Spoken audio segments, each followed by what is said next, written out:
বাল্য বিয়ে করাটা বাধ্যতামূলক নয়, তবে যদি কেউ করতে চায় তবে তাকে বাধাও দেয়া যাবে না। বাল্য বিয়েতে বাধা দেয়া, অনুষ্ঠান স্থল পণ্ড করা এবং বাল্য বিয়েকে অভিশাপ হিসেবে বর্ণনা করা সম্পূর্ণরূপে কুফরি। সুন্নতি বাল্য বিবাহ নিয়ে ষড়যন্ত্রে লিপ্ত এনজিও কার্যক্রম নিষিদ্ধ করতে হবে।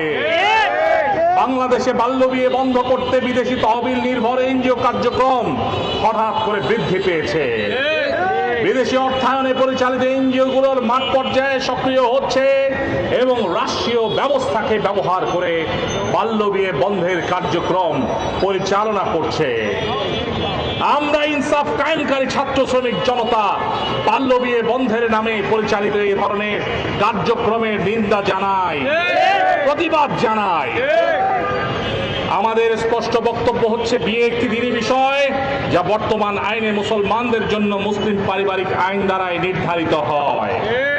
আর যেহেতু ইসলামী শরীয়তে বিয়ের কোনো বয়স সীমা নাই, তাই চলমান আইনেও বিয়ের কোনো বয়স সীমা থাকতে পারে না।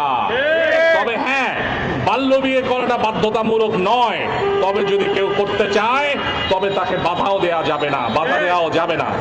বাল্য বিয়েতে বাধা দেয়া, অনুষ্ঠান স্থল পণ্ড করা এবং বাল্য বিয়েকে অভিশাপ হিসেবে বর্ণনা করা সম্পূর্ণরূপে কুফরি।